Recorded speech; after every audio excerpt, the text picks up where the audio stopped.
OVNI, phénomènes inexpliqués, témoignages, lumières étranges ou observations, zone parallèle, un lien avec l'inconnu.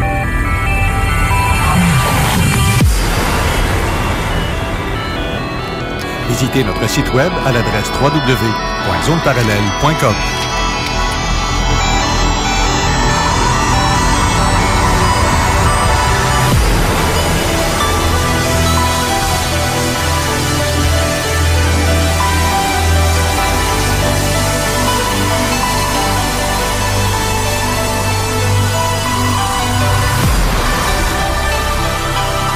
Voici Carole Lauzé.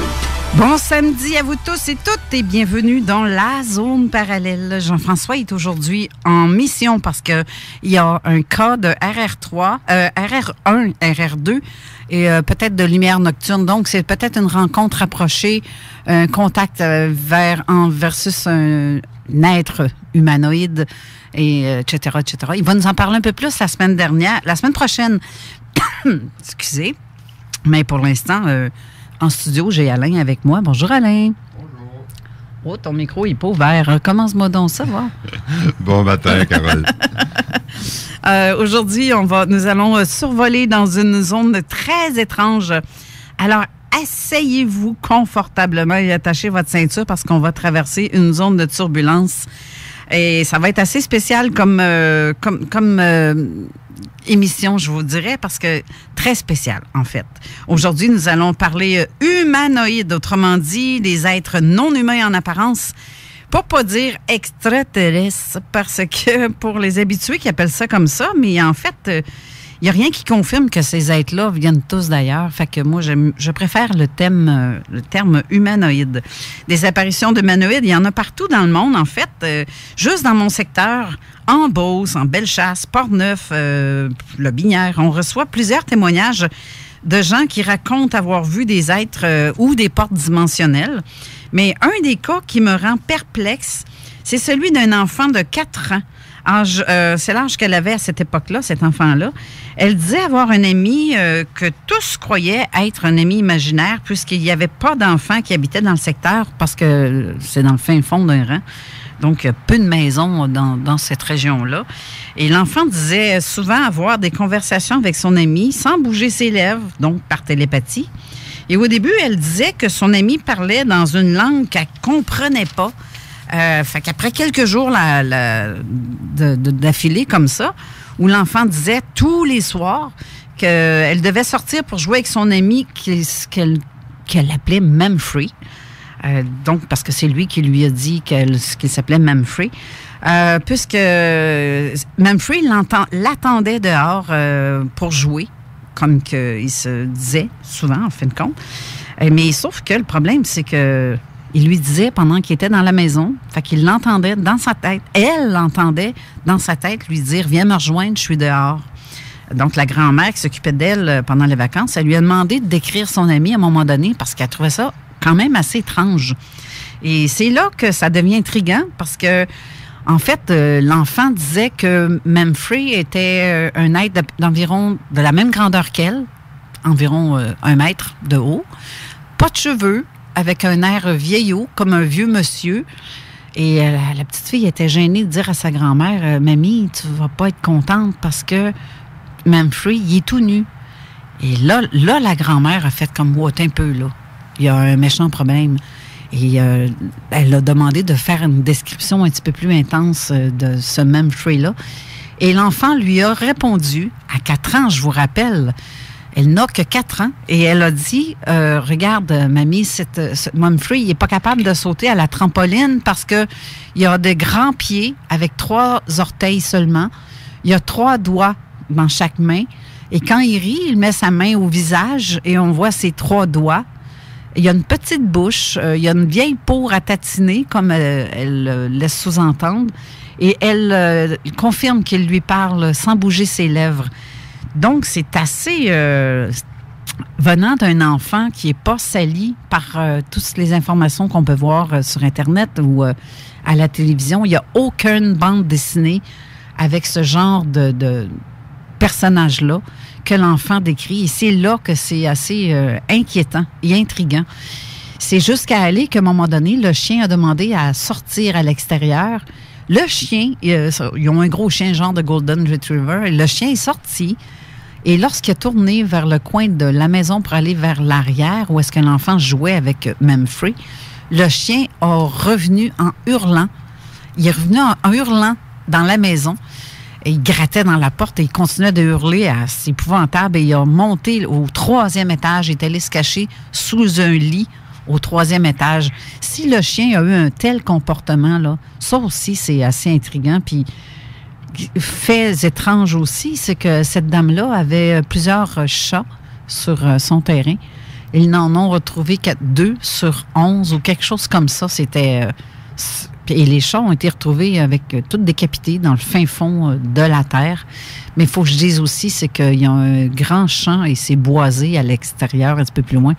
Donc, le chat, l'histoire des chats, ça peut être tout simplement des coyotes ou des bêtes sauvages. C'est possible. Mais je n'exclus pas rien dans tout parce que c'est trop intriguant avec... Fait que des histoires, là, il y en a un peu partout dans le monde. C'est ça qui m'amène à vous présenter mon invité d'aujourd'hui. Alors, on parle avec Éric Zurcher. Bonjour, Éric. Bonjour, Carole. Bonjour. Que penses-tu de ma petite histoire que je viens de vous raconter en ouverture? C'est une histoire qui est intéressante, qui est ancienne. Hein. Il y a beaucoup d'histoires comme ça depuis très, très longtemps. Et ce sont des histoires à la marge, c'est-à-dire que on se demande toujours quelle est la part purement psychologique, puisque l'ami imaginaire, c'est effectivement un grand classique dans la psychologie enfantine. Mm-hmm. En même temps, il y a certains éléments décrits qui sont troublants et qui font plutôt penser à l'ufologie. Il y en a d'autres tout aussi troublants qui font un peu penser à de la parapsychologie aussi. Enfin, à ce qu'on appelle aujourd'hui parapsychologie, en tout cas. Il y a des éléments de folklore, je trouve, dedans aussi. Oui. Il y a beaucoup de choses qui sont mélangées. En vérité, il faut voir, s'il y a une enquête, il faut voir un petit peu, il faut lire cette enquête de manière approfondie, voir quels sont les éléments peut-être plus objectifs dedans. Mm-hmm. Il y a des éléments objectifs. Là, dans ce que tu as dit, j'ai bien entendu qu'il y avait des chats qui avaient été retrouvés morts. Oui. Donc ça, c'est une chose. Est-ce que des traces de ce personnage ont pu être vues par l'environnement? Est-ce qu'il y aurait un témoin adjacent? C'est ça, des éléments plus objectifs. C'est ça qu'il faut rechercher. En fait, le seul témoin, c'est l'enfant, mais aujourd'hui, elle est rendue à 7 ans. Et sinon, c'est le chien. Fait que, il n'y en a aucun autre. C'est une de mes enquêtes, d'ailleurs, sur laquelle on m'a contacté suite à cette chose-là. Et c'est très, très crédible pour ce qui est de la grand-mère, parce que je la connais. Et l'enfant aussi, je la connais. Mais aujourd'hui, tu vois, cet enfant-là, c'est arrivé pendant une période où est-ce que l'enfant était en vacances chez elle. Donc, elle n'est plus là. Ça s'est pas reproduit. Et c'est comme si, 3 ans plus tard, l'enfant ne se souvient d'aucun de ces détails-là. C'est assez spécial, ça aussi.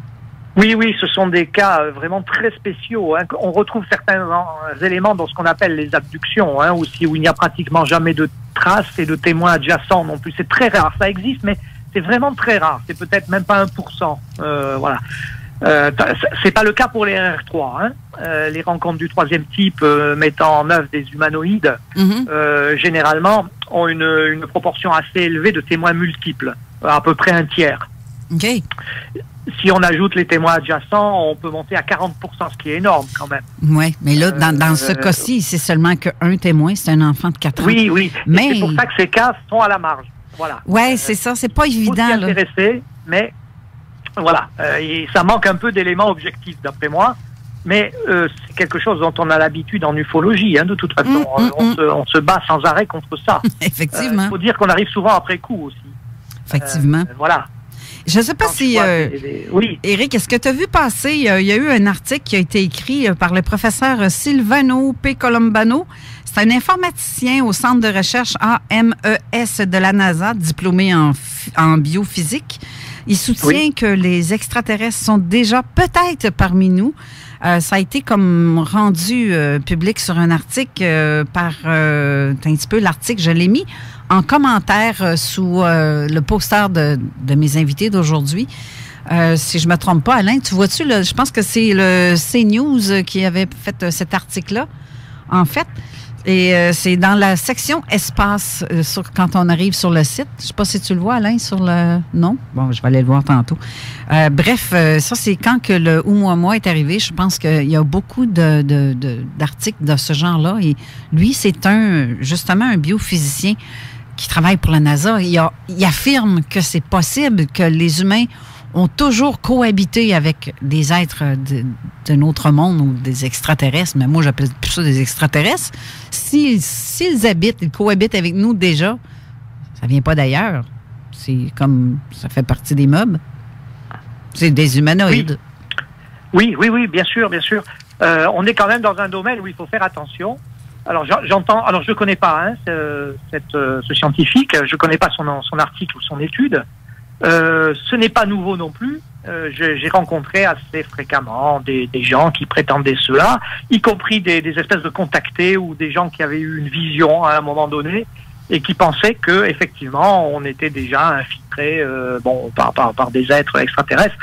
Mais c'est un peu le même raisonnement que tout à l'heure. C'est-à-dire le problème, c'est celui de la preuve, ou tout au moins, sans parler de preuve au sens scientifique du terme, c'est de parler de faits plus objectifs. Voilà. Et quels sont les éléments objectifs?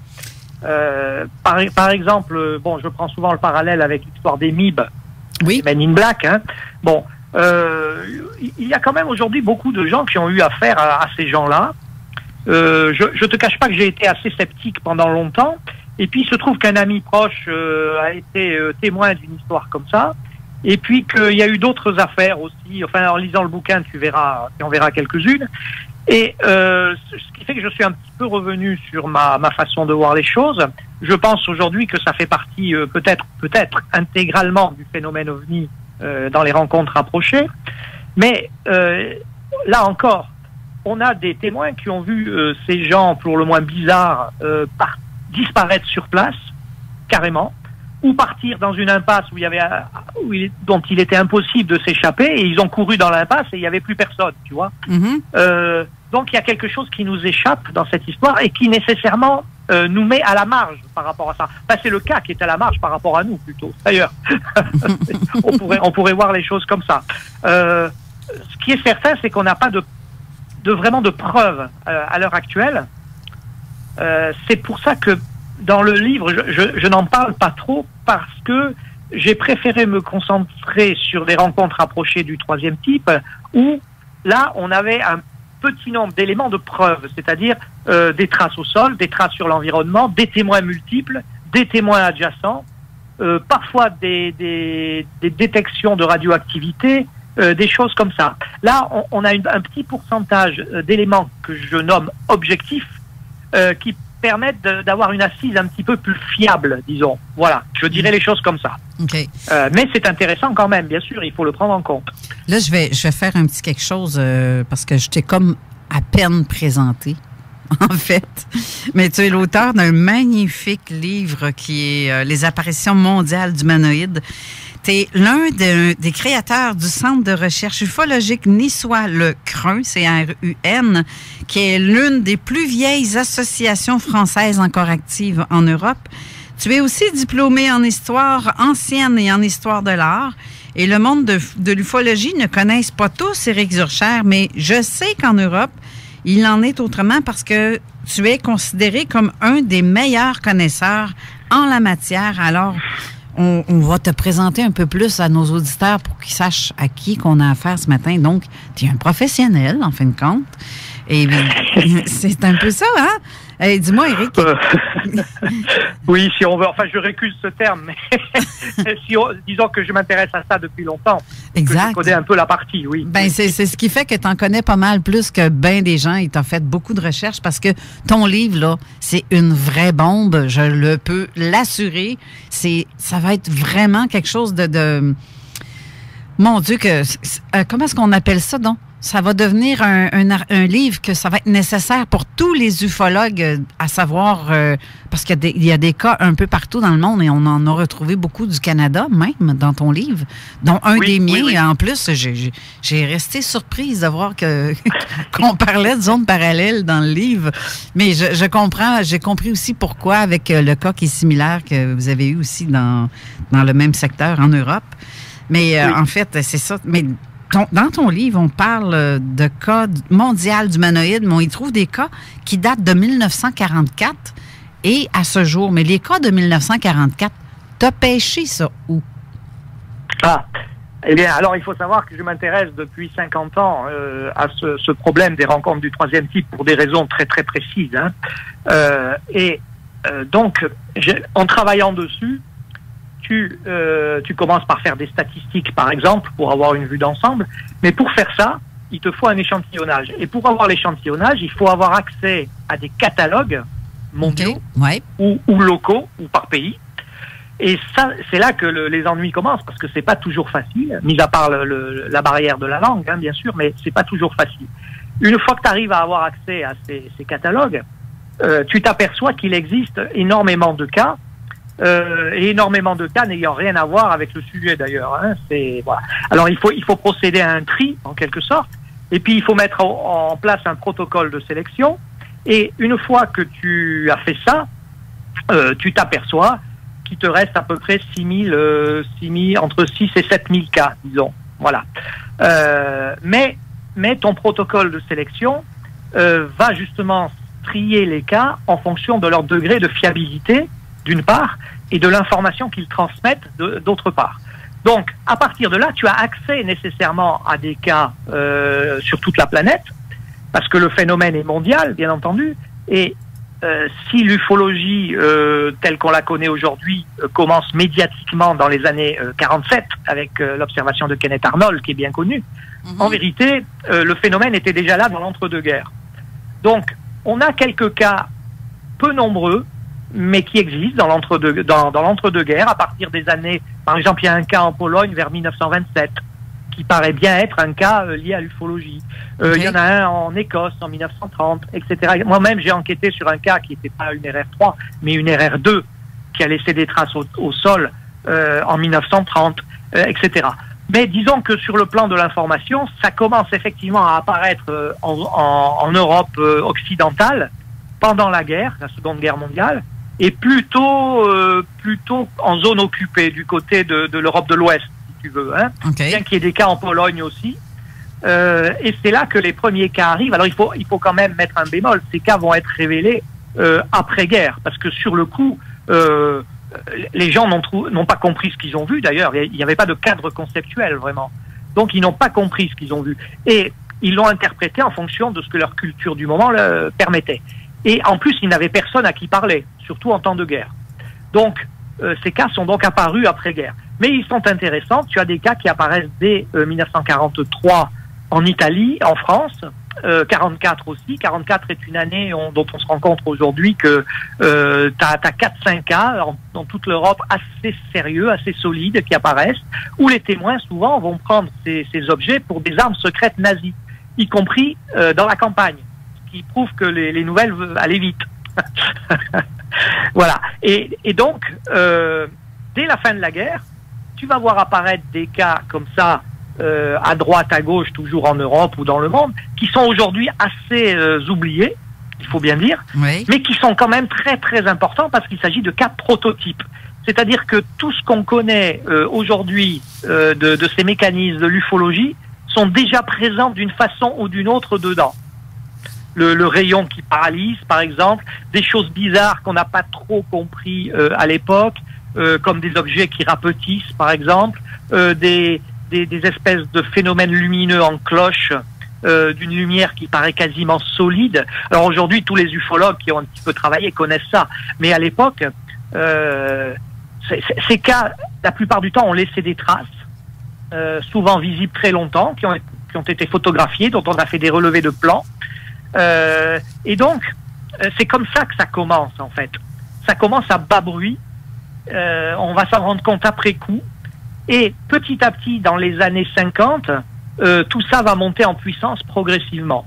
Alors, j'ai accès à ces cas, évidemment, parce que j'ai accès, par exemple, au catalogue français, parce que, bon, tu sais que j'ai écrit un livre en 1978 qui s'appelle « Les apparitions d'humanoïdes ». Oui. Celui que je viens d'écrire maintenant, c'est un clin d'œil. Hein. Là, je mets les apparitions mondiales d'humanoïdes. Donc, les apparitions d'humanoïdes étaient consacrées à la France. Donc je connaissais déjà très bien les cas français. Et puis, étant d'origine italienne, parlant couramment l'italien, j'ai travaillé sur des fichiers, sur des dossiers italiens, ce qui m'a permis d'avoir accès à ces cas qui remontent à la guerre des fois ou juste après la guerre et qui sont très intéressants, et ainsi de suite. Voilà. Donc il faut du temps pour faire tout ça. Il faut parfois des décennies parce qu'il y a beaucoup de choses à éliminer aussi. Donc voilà pourquoi en travaillant, mais il faut travailler, il faut chercher. On peut avoir assez cas. Une fois que tu as l'information, maintenant avec Internet, il suffit de taper le nom du cas et tu arrives tout droit dessus. Et tu as même parfois des choses très très très intéressantes. Mais justement, ton livre est une référence exceptionnelle parce que je te dis, j'ai resté tellement bête de la façon dont c'était. Très bien monté, très bien démontré. En fait, tu démontres beaucoup de cas et tu fais même les dessins dans ce livre-là. Peut-être pas pour tous les cas, là, mais c'est donc bien capoté, ça. Oui, j'ai voulu, comme c'était le titre, c'était les apparitions mondiales d'humanoïdes, j'ai voulu d'abord qu'il y ait une répartition chronologique pour remettre les choses un peu en forme du point de vue historique, bien entendu. Et puis j'ai voulu qu'il y ait une répartition mondiale aussi. On peut pas faire les apparitions mondiales d'humanoïdes et garder des cas ou canadiens ou européens uniquement. Donc voilà, j'ai sélectionné 106 cas, mais je parle de beaucoup d'autres.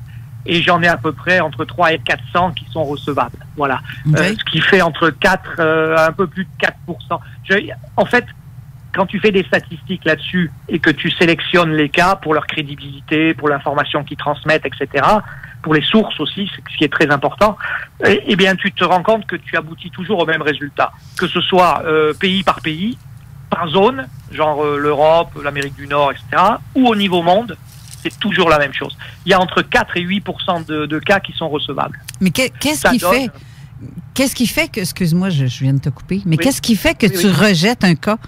Qu'est-ce qui te dit que quelqu'un va te raconter quelque chose, mais que cette personne-là va être tellement perturbée, ça peut raconter de croche? Est-ce que déjà, en partant, ça te met un break?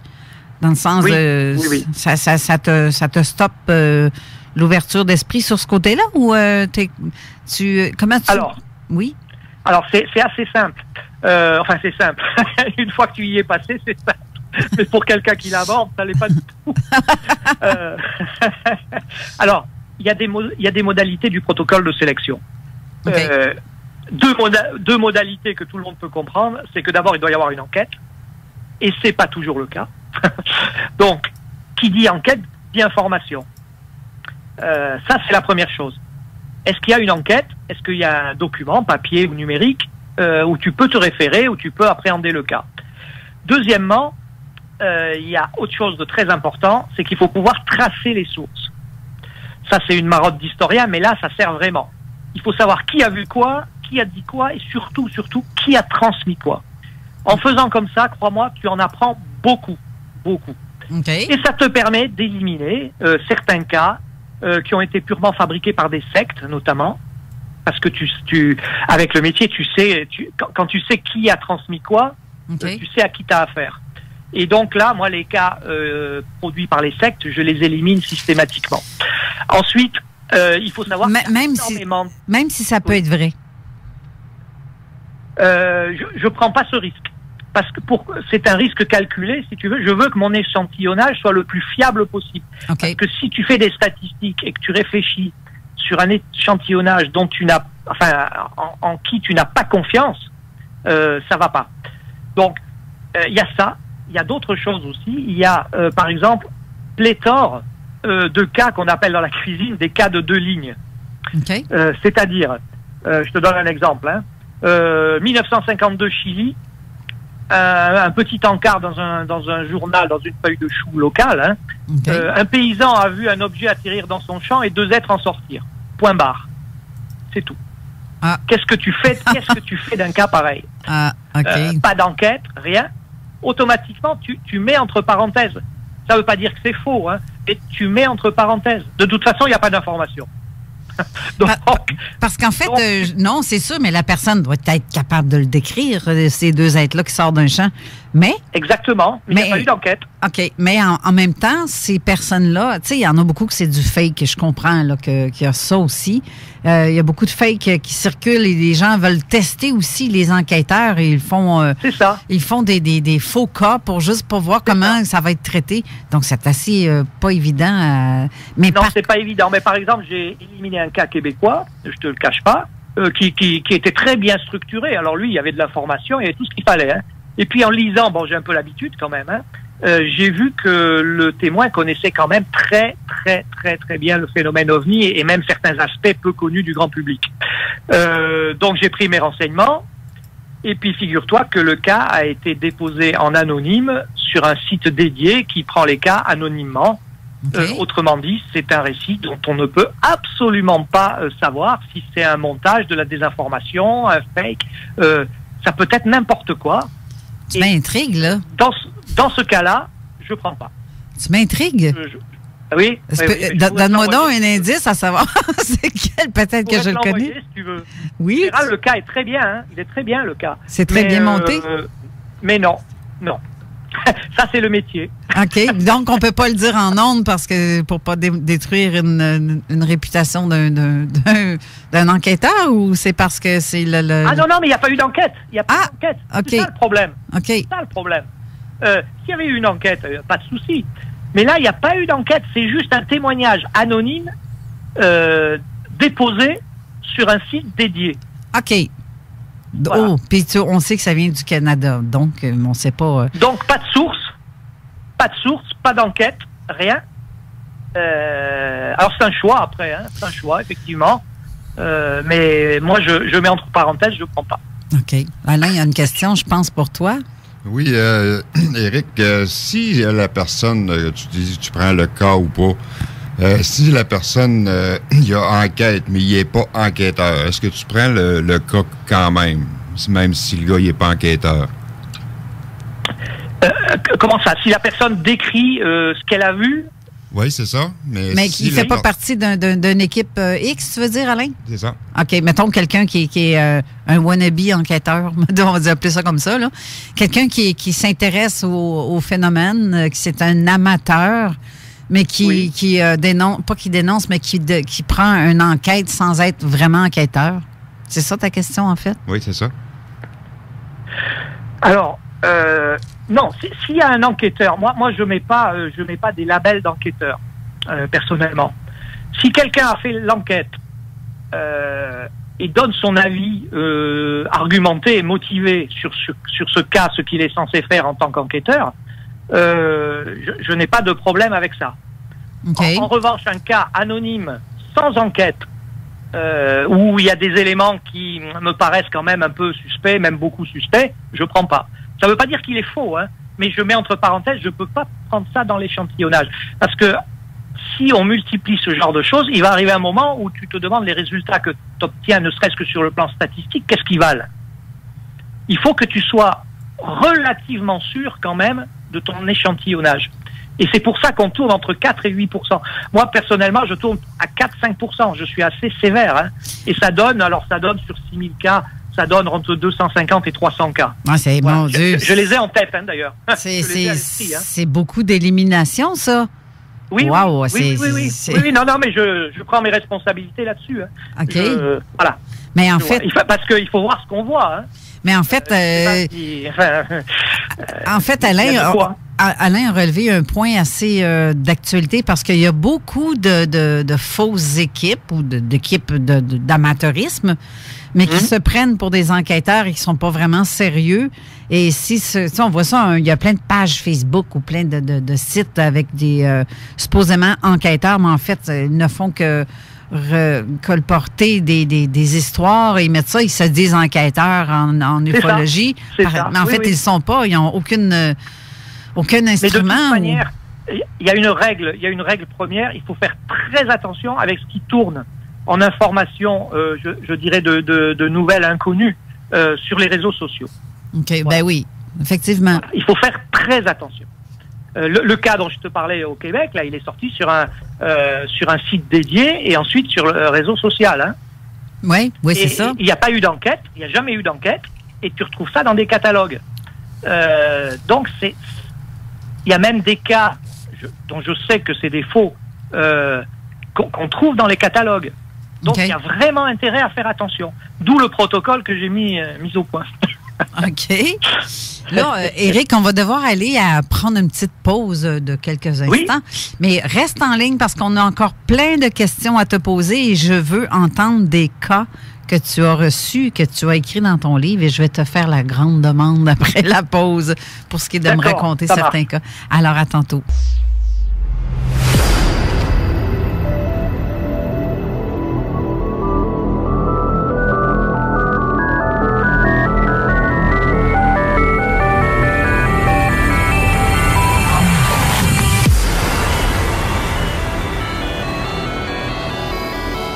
Nous sommes de retour en studio. Si vous avez des questions à poser à notre cher ami Éric Zurcher, vous pouvez le faire par texto au 88. Attendez un petit peu, non, c'est pas ça, pas en tout. C'est le 581-500-1196 pour le texto 581-500-1196 pour des questions à Éric Zurcher.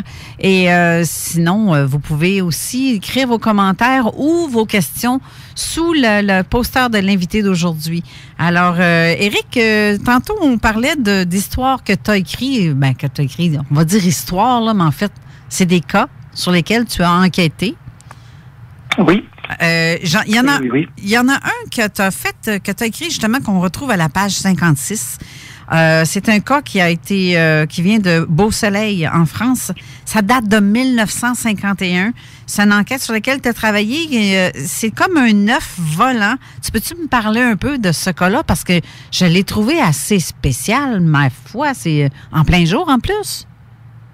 Oui. Alors, ce cas, ça a été ma première grosse enquête sur un cas de RR3.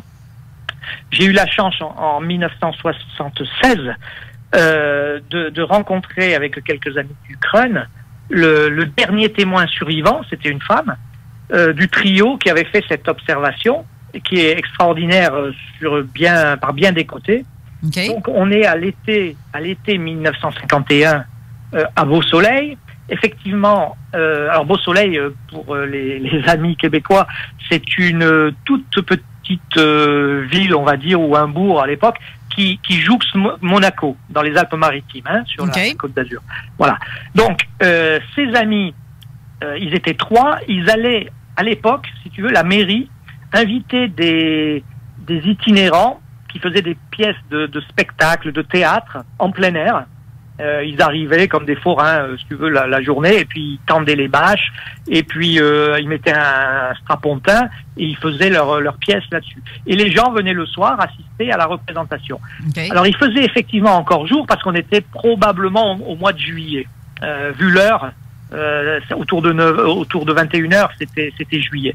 Donc, ces 3 amis, donc un couple dont lui était électricien, elle, c'était son épouse, et un ami policier, descendent sur cette place qui s'appelle la place des Martyrs, et par une petite rue légèrement en pente, et puis tout d'un coup, la représentation avait déjà commencé. Ils la voyaient sur le côté, il y avait tout un tas de gens qui étaient assis et qui regardaient la pièce de théâtre en plein air, donc.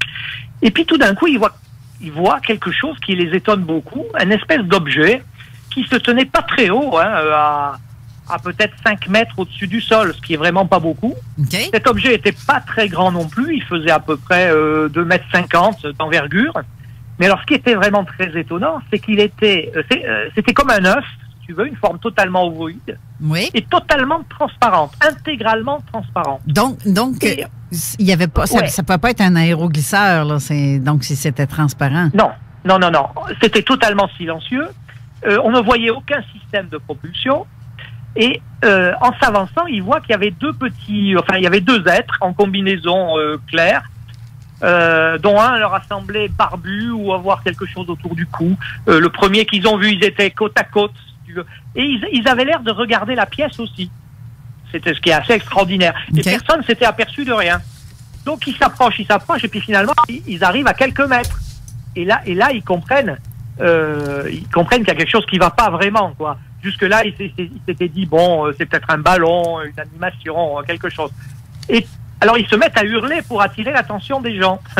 Et à ce moment-là, avec un tout petit sifflement, l'objet part à toute vitesse, il passe derrière une maison et il disparaît, il s'évanouit sur place. Et ils se sont fait engueuler par les spectateurs à cause des cris qu'ils ont poussés, évidemment. Et donc, moi, j'ai rencontré cette dame et j'ai fait la reconstitution sur la place qui n'avait quasiment pas changé à l'époque, hein, parce que ça fait quand même plus de 40 ans. Elle me disait que toute leur vie, ils étaient vraiment très amis, ils se voyaient les week-ends, ils mangeaient ensemble, etc. Toute leur vie, ils se sont posé la question de savoir ce qu'ils avaient vu. Ben oui. Parce qu'ils n'ont jamais compris. Alors, si tu regardes après d'une façon un petit peu neutre, un petit peu plus analytique, disons, ce qu'ils décrivent, on est en plein dans ce que j'appelle un effet vitrine, hein, mais un objet ovoïde entièrement transparent, sans moyen de propulsion apparent, avec deux êtres sur l'avant assis sur des espèces de chaises ou de sièges, et qui disparaissent sans bruit, parce que moi j'ai pensé tout de suite à un hélicoptère, même si on était en 51. Ouais. On est limite dans l'apparition des hélicoptères. Hein. 51, il existe 1 ou 2 prototypes en France. Les Américains ont un peu d'avance sur nous. Bon, mais un hélicoptère aurait fait un boucan de l'autre monde. C'est pas possible. C'est pas possible.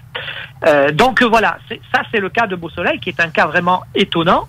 Alors il y a peut-être des aspects symboliques sous-jacents dedans, mais ça fait partie de ces énigmes que posent ces apparitions des fois, d'une façon différente, mais sur le fond toujours un peu la même quand même. Et Beau Soleil est un cas pour moi très important et puis auquel je tiens beaucoup, évidemment. Mais justement, mais le fait que ça soit un œuf en forme ovoïde, un œuf transparent, oui. On voit des êtres dedans qui ont l'apparence humaine, en fin de compte. Oui, absolument. Ça peut être... Oui. C'est ça qui est... Il n'y a aucune explication. Hein, ben non. Entendu, hein, tu peux pas imaginer un ballon qui serait là... le ballon serait pas parti à toute vitesse comme ça. Ben, s'il serait dans des bulles soufflées à l'hélium, jamais je croirais le monde capoterait là-dedans.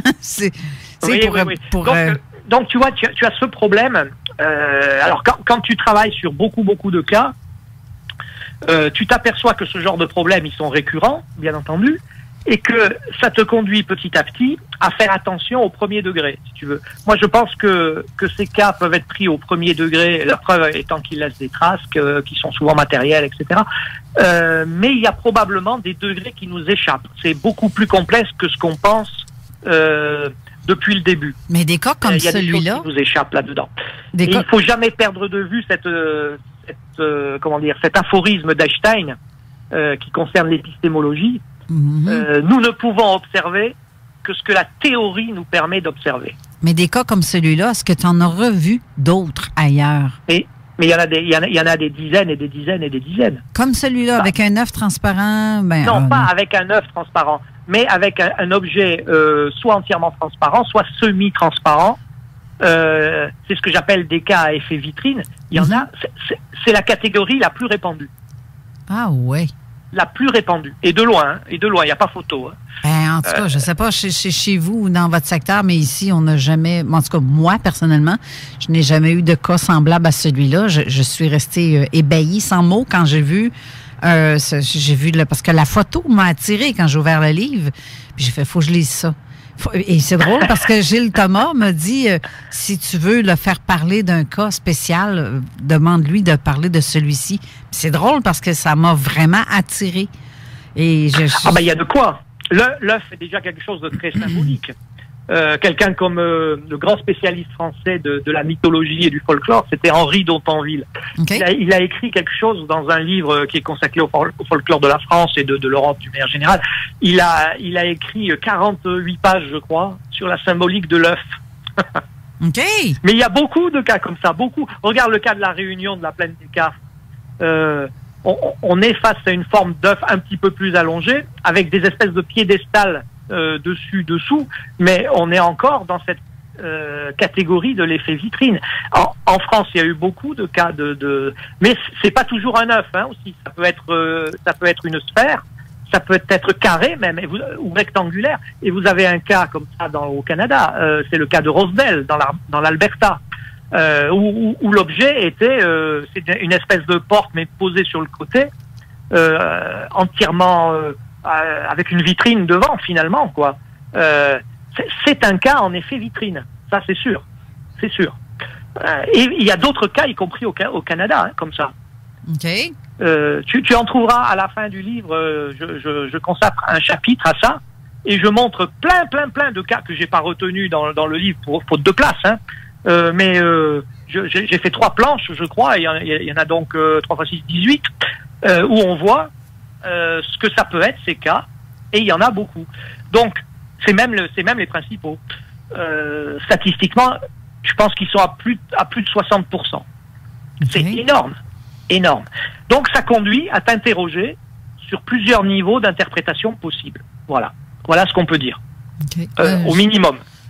Je pense qu'on a une question d'un auditeur, Alain, c'est... Oui, c'est une question de Chantal. Elle fait demander définition d'humanoïde pour toi.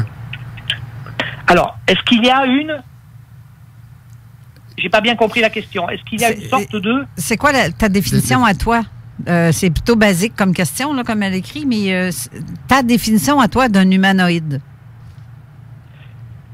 Alors, un humanoïde, si je me tiens d'un point de vue purement objectif par rapport à ce que nous rapportent les témoins, pour moi, c'est une scène qu'on déploie devant le témoin.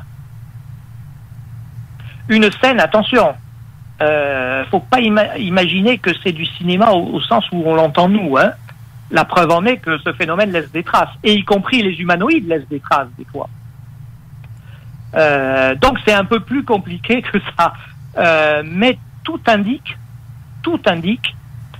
que c'est une sorte de cinéma vivant qui est projeté devant, ou qui est matérialisé devant des témoins dans un cadre très précis et dont on ignore à peu près tout. On commence à peine à évaluer les choses aujourd'hui. Alors on est très loin de ce qu'imagine le public, évidemment. Je sais que c'est un peu choquant, ce que je dis, j'en ai bien conscience. Non. Mais quand on travaille sur plusieurs centaines de cas, il n'y a pas l'ombre d'un... Si vous travaillez sur 10, 20 cas, non. Vous pouvez rester au premier degré de l'interprétation. Okay. Si vous passez les 100 cas, déjà, là, on commence à se gratter un peu la tête. Et puis à 200, 300 cas, il y a plus l'ombre d'un doute. C'est une scène qui est projetée devant le témoin, ou qui est matérialisée devant le témoin. OK. Voilà. OK. Il y a un autre cas aussi dans lequel tu as écrit à la page... Alain, aurait une autre question? OK. J'aurais une question, Éric, personnelle. Quand tu parles des...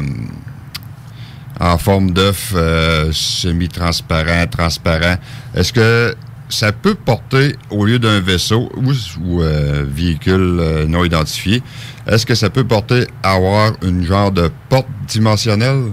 Si ça aurait un lien? Oui. Alors, ça, c'est une question. Si j'avais la réponse, je serais le phénix des autres de ce poids. Non, moi, ce que je pense, c'est que ce phénomène se produit dans un contexte très précis.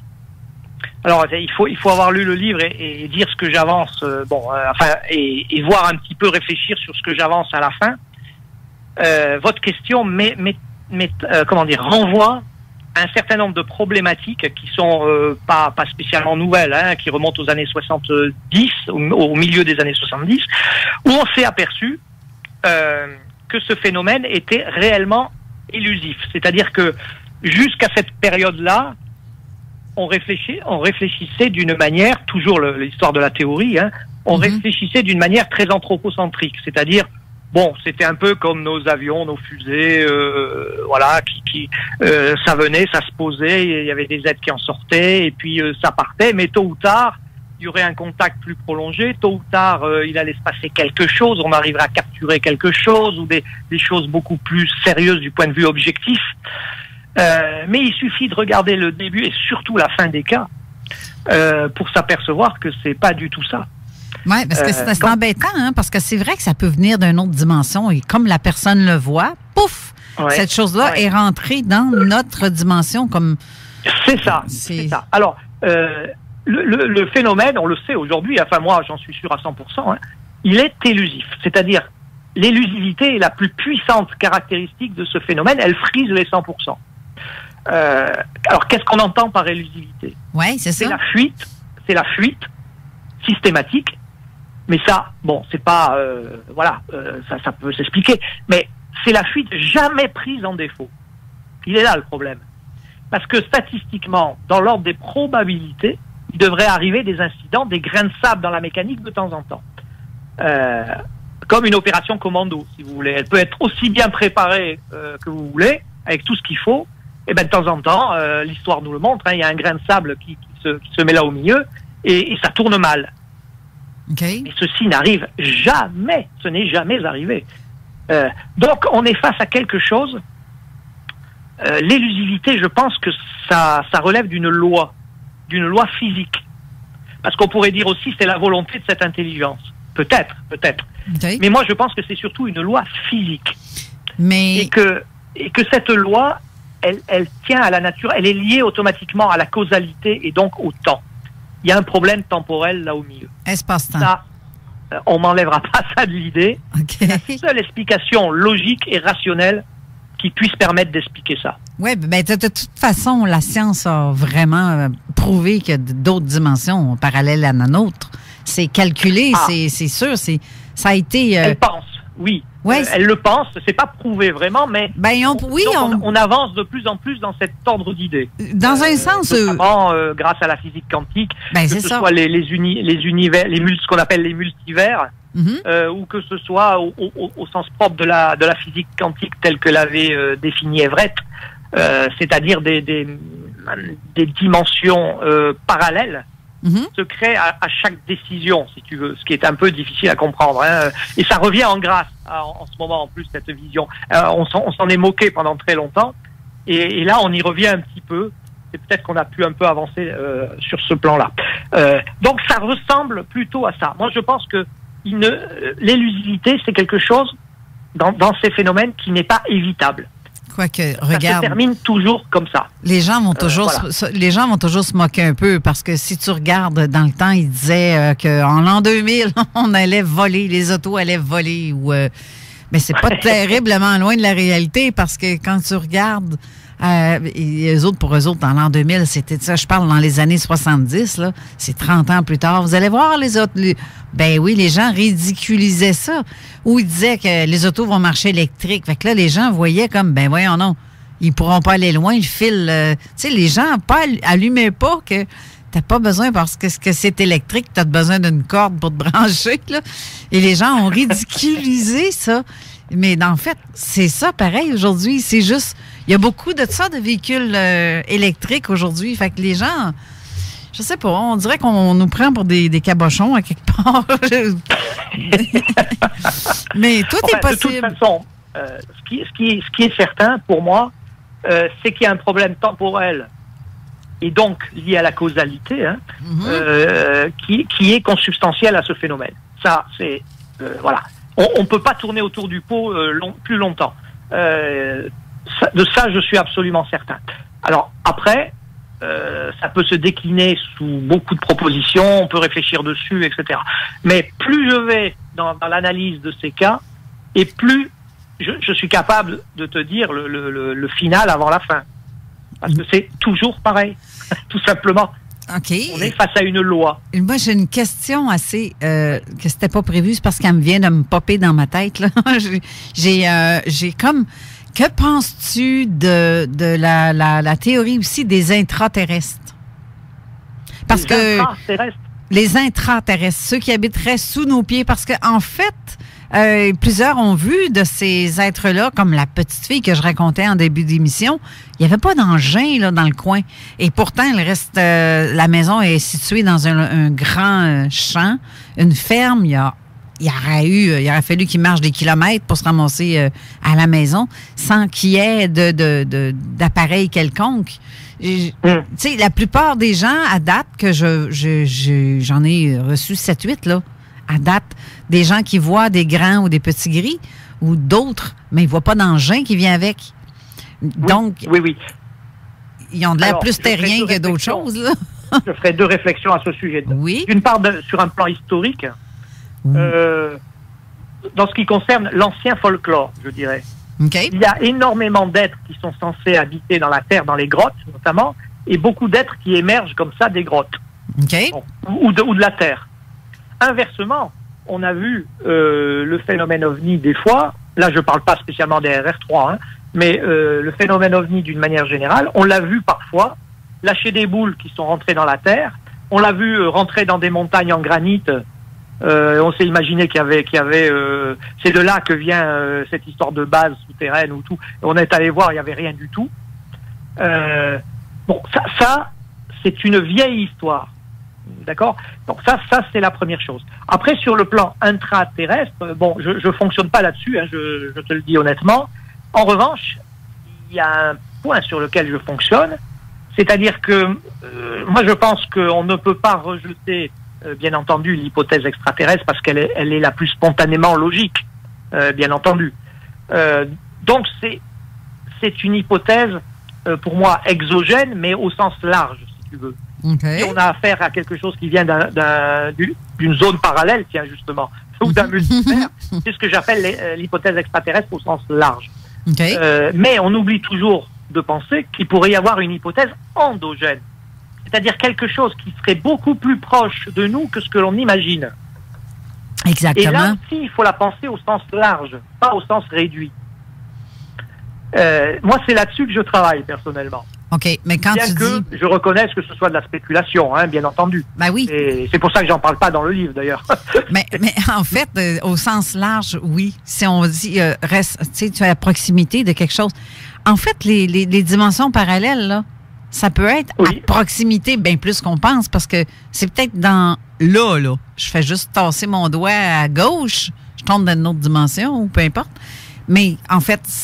c'est les dimensions parallèles à la nôtre. Est-ce que c'est dans l'espace-temps? Est-ce que c'est en fait aussi la Terre il y a dans plusieurs années? Est-ce que c'est une autre planète? Est-ce que c'est une connexion qu'il y a entre un trou de verre? Tu sais, il y a tellement de théories qu'on ne sait plus où est-ce qu'on se garoche. Puis moi la première. Là. Oui, c'est vrai. C'est vrai. Alors là, il faut faire un peu le tri là aussi, hein, parce que sinon on se perd très vite. Mm-hmm. Surtout qu'on n'a pas les preuves en plus. Ben c'est ça. Moi, je suis déjà perdu voilà. là. Je te parle, oui, je suis dans le brouillard là. C'est bien certain. Mais comme toujours, quand on est perdu, il faut en revenir à la base. Quelle est l'information qui remonte du terrain? Il faut sans arrêt se poser ce genre de problématiques, de questions, voir ce qui est récurrent dans cette information. Et c'est ça qui peut nous donner des directions. Okay. C'est la raison pour laquelle je m'intéresse au RR3, aux rencontres avec des humanoïdes. Okay. Pourquoi? Mais parce que ces cas, ils sont très peu nombreux, ils sont très multiformes, mais ils ont un immense avantage. Ils sont vecteurs d'informations. Et on doit les trier, les recueillir, les trier, et analyser cette information. Parce que si tu trouves des aspects récurrents dans l'information, ça peut pointer des pistes, des directions susceptibles d'éclairer l'ensemble du phénomène. Voilà l'intérêt. Voilà le plus grand intérêt à s'intéresser au RR3. Ça, sauf il y a des cas qui sont très, très réguliers. Ça revient toujours et c'est toujours les mêmes messages que les gens disent recevoir. C'est comme faites attention à votre planète, blablabla. Bla, bla, et plein de gens disent que les extraterrestres ou humanoïdes envoient des images par un écran et qu'ils voient la destruction planétaire, ils voient la Lune, on les voit.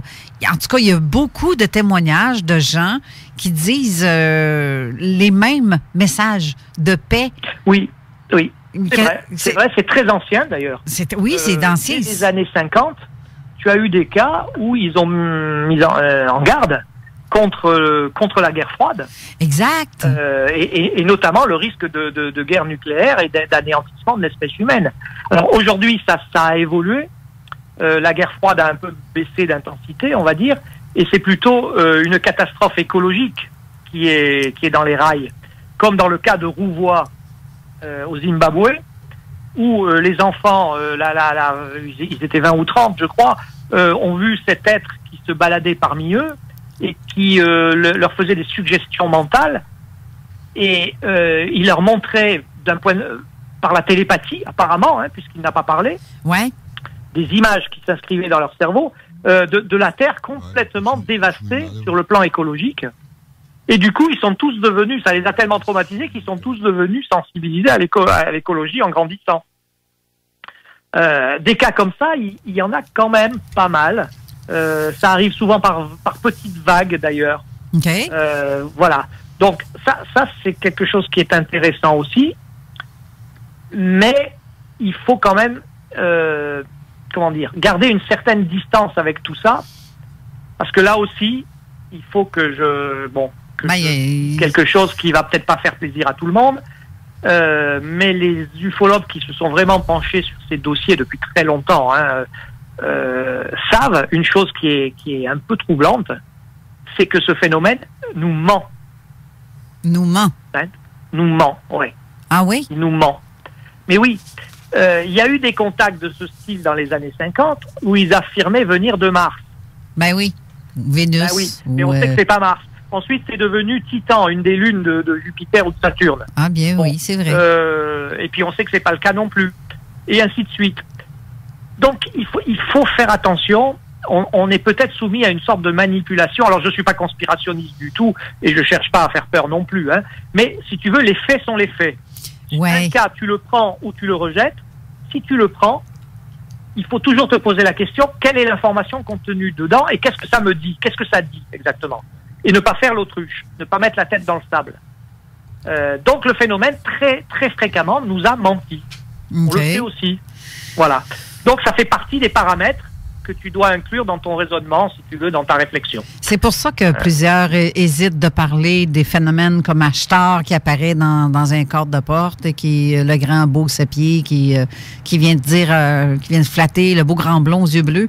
Ça aussi, c'est des cas qu'on entend régulièrement. Je me demande jusqu'à où ça peut être pas une forme de vision faite par, comment on appelle ça? Donc, c'est juste parce que je cherche le mot. Je vais t'aider. Le grand blond aux yeux bleus et aux cheveux longs, c'est très ancien, ça au tout début de l'ufologie. Oui. Et ce n'est jamais que l'ange de la tradition chrétienne depuis 2000 ans, revisité sous la forme de l'extraterrestre, c'est-à-dire sous une forme post-moderne. OK. Mais il y a beaucoup. C'est ça.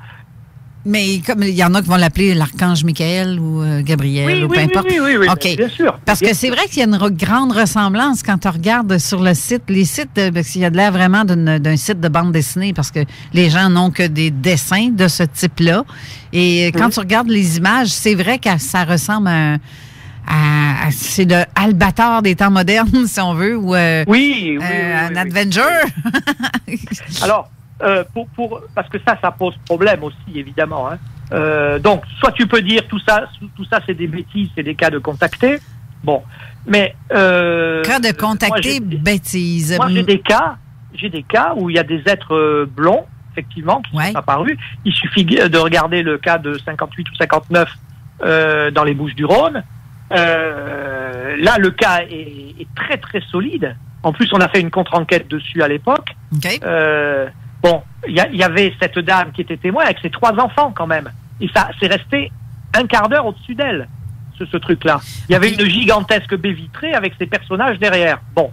Et puis, quand elle a appelé son mari, ça a fichu le corps à toute vitesse, encore une fois, bien entendu. Et voilà. Donc là, je pense que le témoignage n'est pas réfutable, personnellement, en tant qu'ufologue. Voilà. Ça me paraît un témoignage très, très, très sérieux, celui-là. C'est spécial. Donc, il a eu peur de son mari. si on doit résumer tout ça, tu as peut-être déjà entendu cette expression. Beaucoup d'ufologues disent le phénomène possède une dimension spéculaire ou en miroir. Oui. Une dimension en miroir par rapport à nous. D'accord ? Oui. Bon. Qu'est-ce que ça veut dire ? Ça veut dire que dans les faits concrets, le phénomène est mimétique. C'est-à-dire qu'il mime en permanence certaines de nos activités. Ça fait partie d'un paragraphe de la partie 3 où j'ai mis un tas d'exemples aussi qui sont assez... Il y a de quoi chanceler quand on voit ces trucs-là. Oui.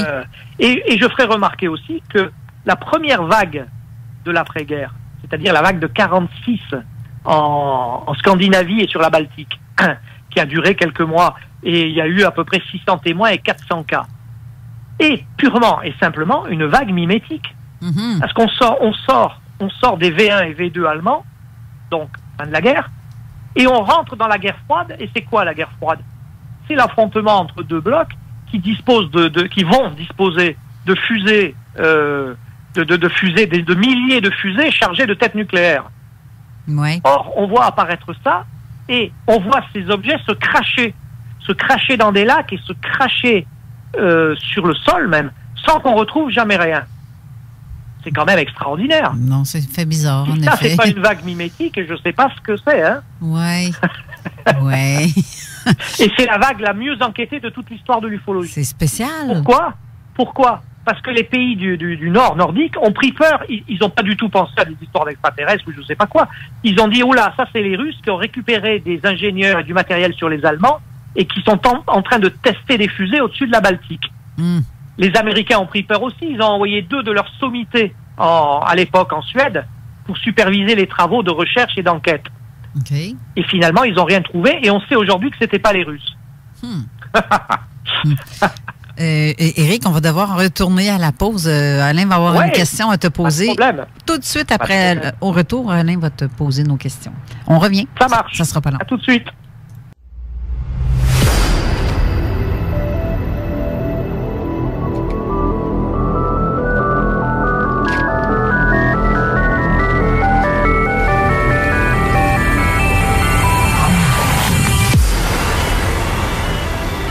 Nous sommes de retour avec Éric Zurcher. Ceux qui ont des questions, vous pouvez le faire au 581-500-1196 par texto ou sous le en commentaire sous le poster sur la page de Zone Parallèle Facebook.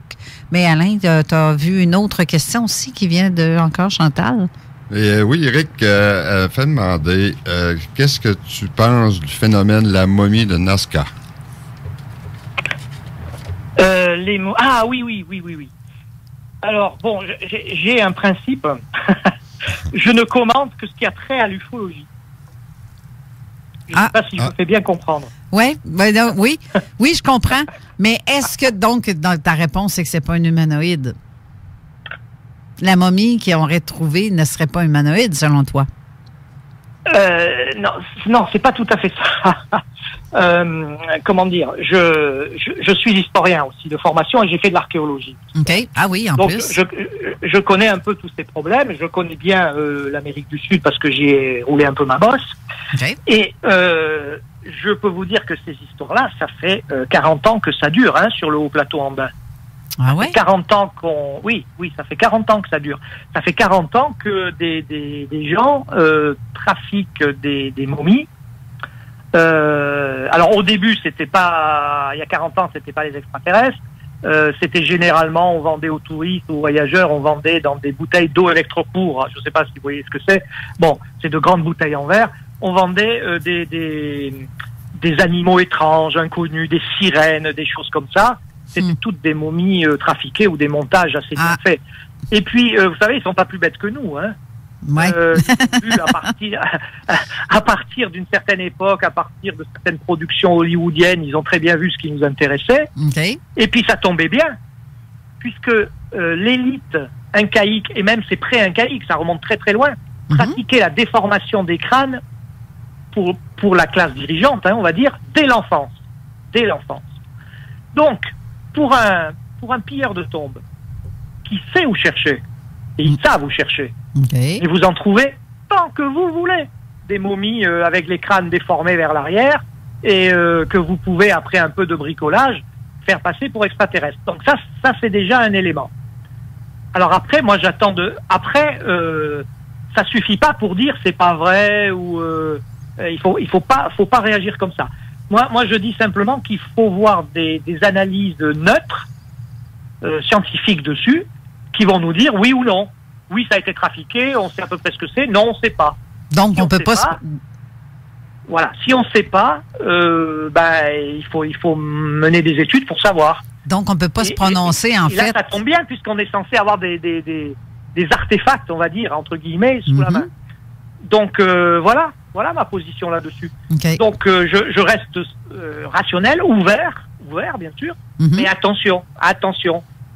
OK. Il faut quand même voir l'histoire. Hein. OK, un pilleur de tombe rentre avec 3 acolytes dans un souterrain sous Nazca dont personne ne sait où c'est. Ils ont affaire à une attaque de momies, si j'ai bien compris. Indiana Jones est battu à pas de couture, là. Et puis, il remonte avec un bout de momie et le pilleur de tombe dit « Ah, moi, je vous en donne plein, mais je vous demande $10 000 chaque fois. » OK. Je sais pas, mais un enfant de 10 ans, il vous dirait attention, quoi, quand même. Hein. Donc, il y a une petite lumière jaune qui allume pour dire danger, danger, attention, mais c'est pas, tu sais, faites-vous pas avoir avec ça. Okay. Oui, attention. Okay. Voilà.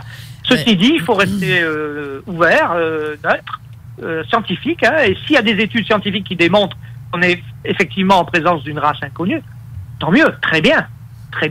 Mais vous savez, des histoires comme ça, il y en a déjà eu. Hein. La fausse autopsie du faux extraterrestre de Roswell. Bon, vous savez combien elle a rapporté, cette histoire? Non, pas du tout. On parle de $11 millions. Hey, mais qu'on sort d'ici, on va t'en sculpter un dans le banc de neige, moi, une affaire de même, essayer de vendre ça. Si tu veux changer de maison, oui, tu t'en sculptes. Il y a un gars qui a fait ça en Italie, hein, avec de l'argile. Et qui a monté une histoire comme ça. Ouais, autour d'un os de chien, puis on fait à croire que c'était... Voilà. Peu importe, ben oui. Voilà. Hey, tu me donnes des bons trucs là, pour devenir riche, toi, là, je trouve ça intéressant.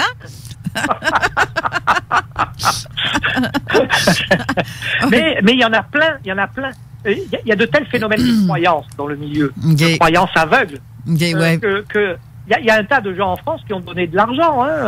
Ben oui, j'ai vu ça. J'ai vu ça. Voilà. Et bon, toute cette histoire, faut faire attention. Tout ça pour se payer un voyage dans le sud pour aller faire des expertises. Mais en fait, ça prend des spécialistes, mais des vrais spécialistes. Des vrais spécialistes. C'est ça. Des vrais spécialistes. Exact. Parce que le gars qui a trouvé ça, il a une licence d'histoire. Ben, OK. Voilà. Okay. Enfin, le gars... Pardon, le soi-disant archéologue, là, qui est en liaison avec le pilleur de tombes. OK.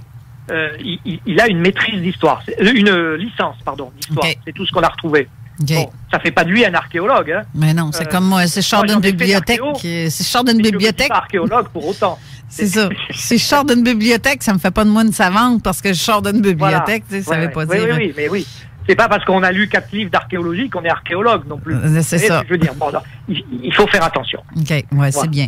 En parlant justement, en parlant de livres, je vais sauter du coq à l'âne. Encore dans ton livre, tu as une autre enquête sur laquelle tu as étudié. C'est celle qu'on voit à la page 121 où que tu la nommes la traque du chasseur. Ça s'est produit en 1976 dans les bois de Prane au Var en France. Oui. Veux-tu me parler de ce cas-là? Ça aussi, c'était un autre cue que Gilles m'a donné, qui m'a dit que c'était une de tes enquêtes.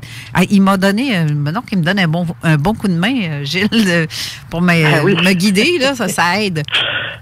Alors, cette enquête, c'est peut-être la plus extraordinaire avec celle des Hameaux du Soleil, hein, de la Colle-sur-Loup que je t'ai envoyée. Oui. C'est sans doute l'enquête la plus extraordinaire que j'ai faite, puisque j'ai eu la chance de rencontrer cet homme, qui était un inspecteur de police sur le point de passer commissaire. En plus.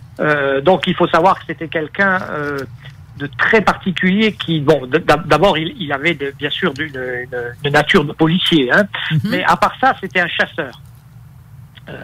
Par passion, par divertissement.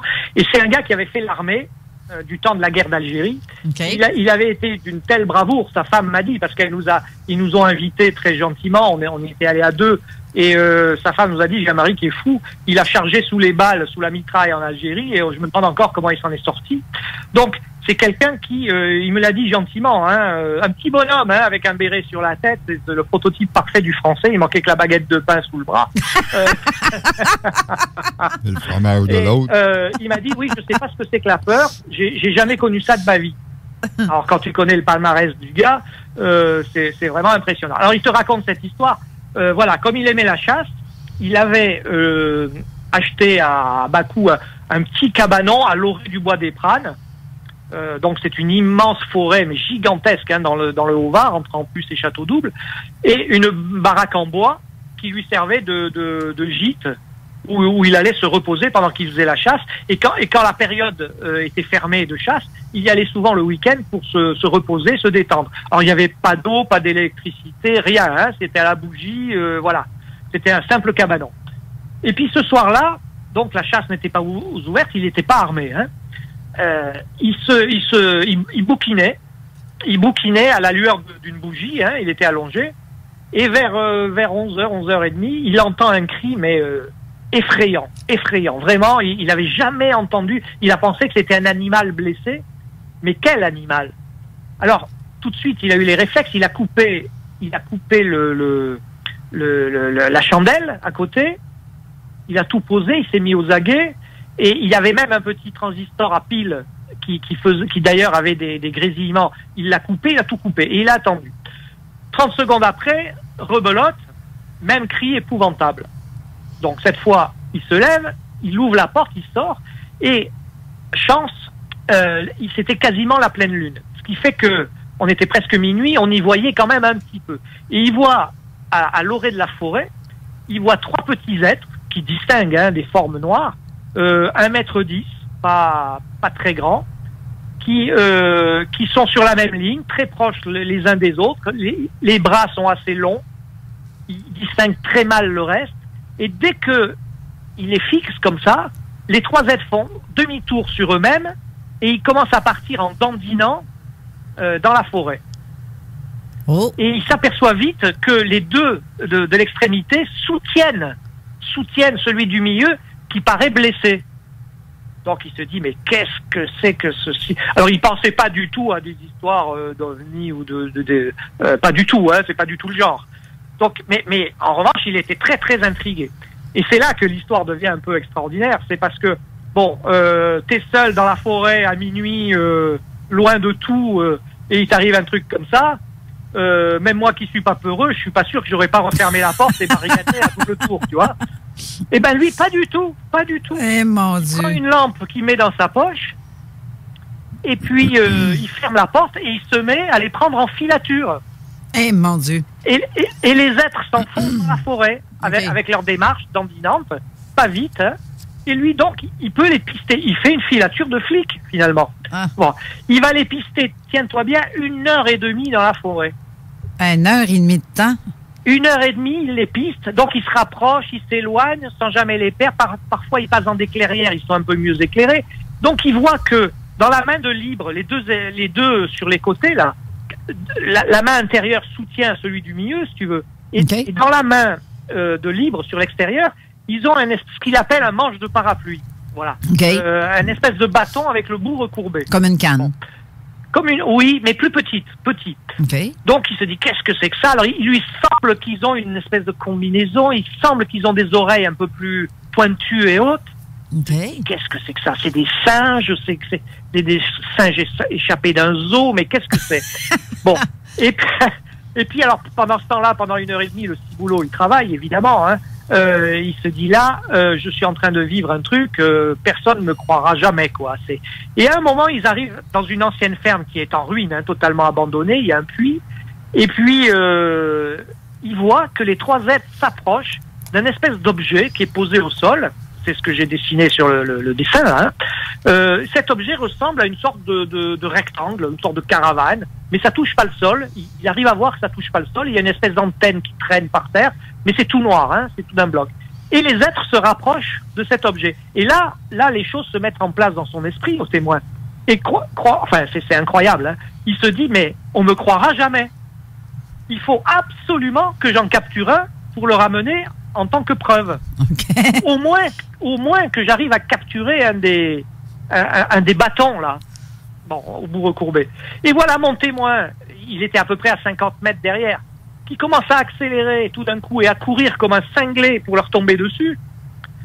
Et puis, les êtres sont quasiment arrivés à l'objet. Ils passent derrière. Lui, il n'était plus qu'à 10-15 mètres. Hein. Et tout d'un coup, il y a un éclair gigantesque dans la forêt. Et lui, il se voit tomber comme au ralenti sur le côté. Boum. Il tombe. Il se relève.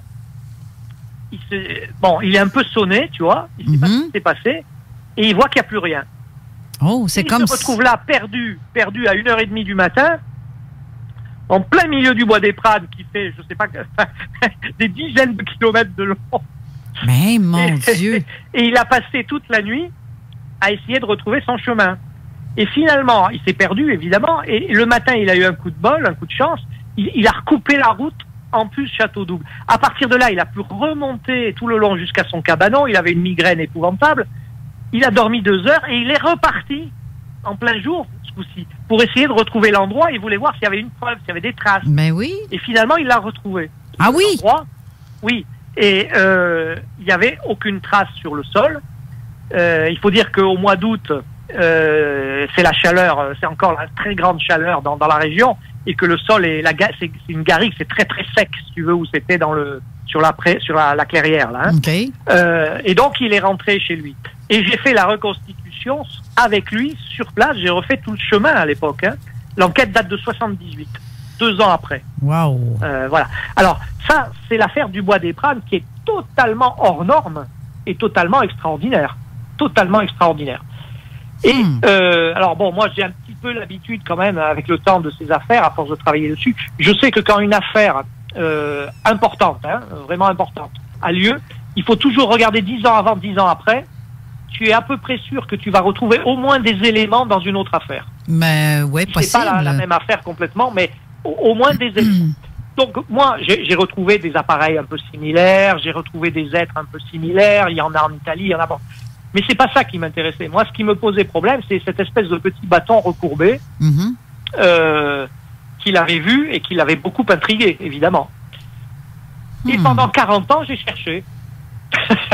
Et ce n'est que l'année dernière que j'ai fini par trouver. Ça a été long. Mais l'attente fut... Oui, j'ai trouvé un peu par hasard. Il faut dire que ça touchait un aspect connexe de l'ufologie. C'est en fait ce qui m'a trompé. Il s'est produit un cas 8 ans avant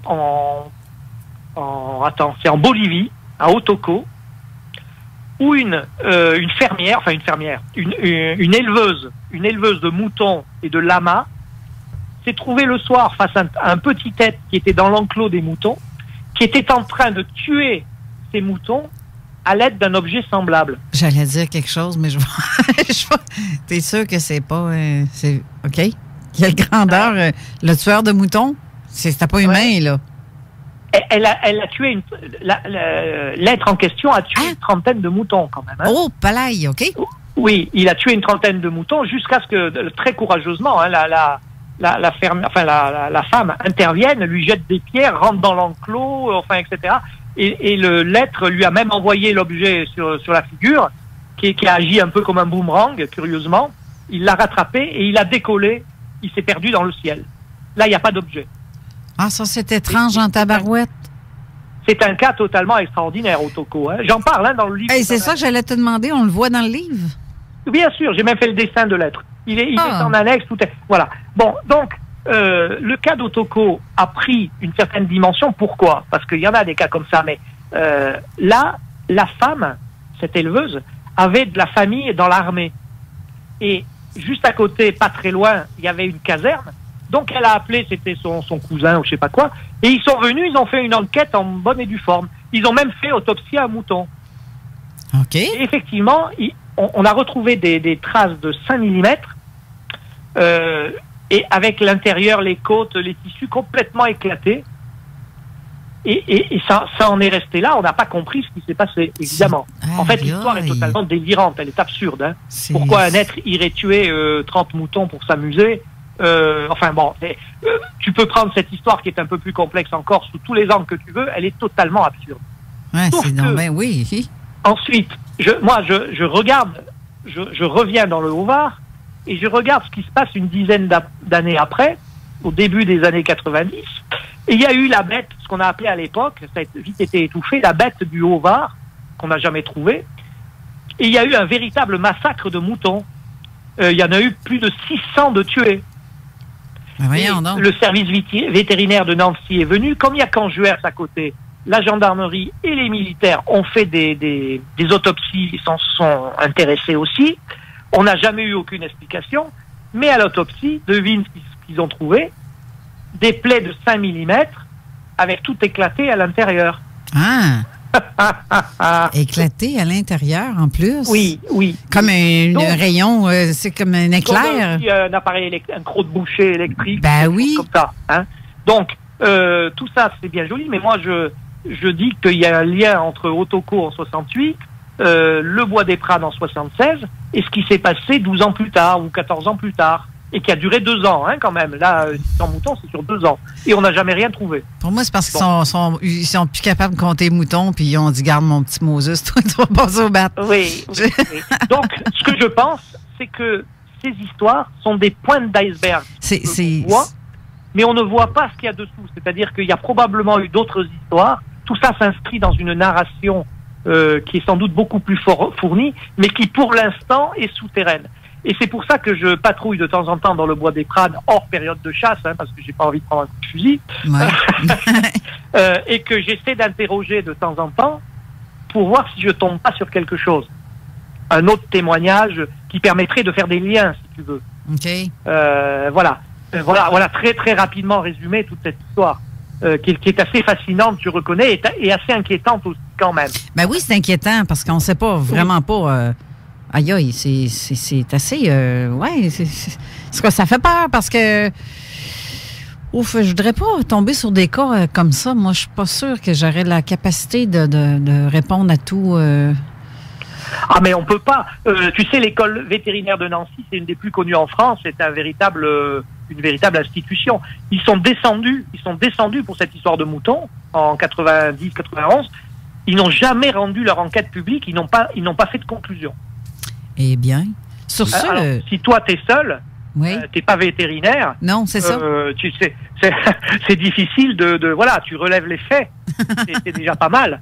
Mais après, donner une explication, parce que les mutilations animales, là, on n'est même pas dans des mutilations. C'est ça qui est terrible. Mais, on est dans de la tuerie pure et simple. Ouais.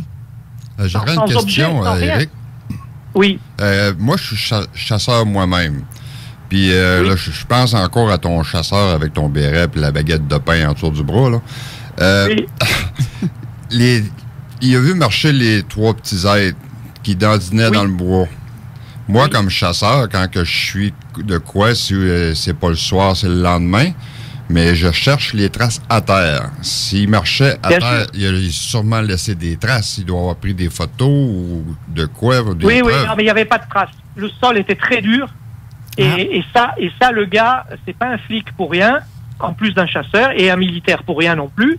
Alors, il n'avait pas d'appareil photo avec lui, mais il a quand même étudié le terrain, tout relevé, il n'a rien trouvé. Donc, il s'est dit, moi j'ai posé la question, mais vous pensez que vous avez pu rêver ou il nous a rionné, hein. Il nous a rionné, le gars. C'est pas le genre à ça, hein, croyez-moi. Ben, si c'est pas n'importe qui, c'est un connaisseur en enquête, en plus. Non. Et il voulait pas qu'on parle de lui, mais c'est normal. Il m'a raconté ça à moi et à mon ami pour des raisons très précises que je veux pas révéler ici. C'est parce qu'il avait confiance. Il savait que son nom, d'ailleurs, l'endroit, je suis sans doute le seul au monde à savoir aujourd'hui où ça s'est passé, et je ne l'ai jamais révélé. Ni son nom, ni quoi que ce soit d'autre. Hein. Voilà. J'ai encore les documents de la reconstitution et tout. Voilà. Et je n'en parle, je respecte le code de déontologie, même s'il est plus là aujourd'hui, lui. Voilà. Il faut garantir il faut protéger les témoins, surtout dans des histoires comme ça. Ben oui, c'est la première chose à faire, justement. Ah oui. Là, sinon c'est fini. On va être toujours obligé d'aller à la pause dans quelques secondes. Mais sur ce, Éric, je te remercie. Tout de suite après toi, ça va être notre bon ami Gilles Thomas qui va être avec nous.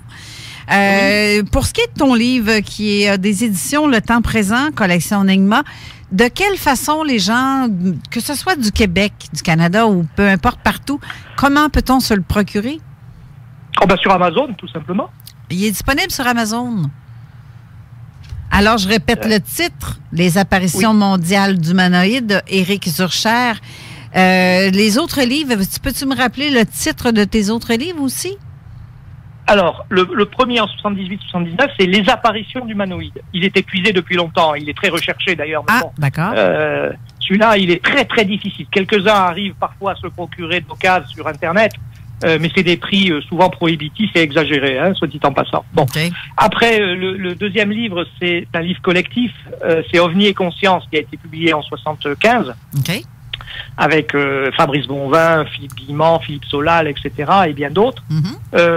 Et maintenant, celui-ci, donc, les apparitions mondiales d'humanoïdes, et il y a le livre qui va être publié par le Garpan normalement le mois prochain, c'est sur les rencontres du troisième type en Italie.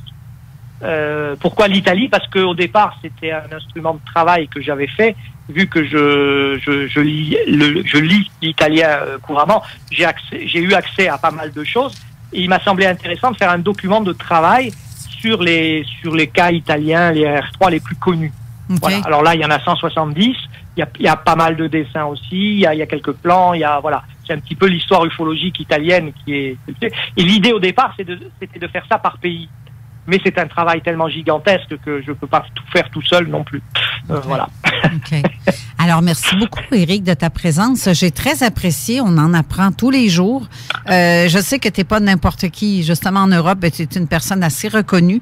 Et moi, je suis très, très fière d'avoir justement en main ton livre que tu m'as envoyé et dédicacé. Je suis très contente. D'ailleurs, Jean-François te fait dire qu'il l'a lui aussi reçu et il est très content. Il aurait aimé ça avoir tes coordonnées. Alors, si ça te dérange pas, je vais lui transférer oui, bien sûr. ton adresse courriel, justement. Et sur ce, merci beaucoup encore une fois. Après la pause, nous allons parler avec Gilles Thomas d'ODH TV. Donc, merci encore une fois. Et sur ce, on se rejase un petit peu plus tard, Éric et moi, d'accord, si tu ne vois pas d'inconvénient. Allez, je vous souhaite une... Alors, à Nice, c'est déjà la nuit, hein. il est 7h30, 6h30. Et je vous souhaite donc une bonne fin d'après-midi au Québec. Merci beaucoup, oui. Oui, on est sur l'heure du dîner, là, comme cela, il est 12h30. 12h32. Ah oui, vous êtes mi-journée. OK. C'est cela. OK. Alors, sur voilà. Bon, je vous fais une grosse bise et je vous dis à bientôt. Merci. Bye-bye. Au revoir. Alors, tout de suite après la pause, Gilles Thomas sera avec nous. Attention.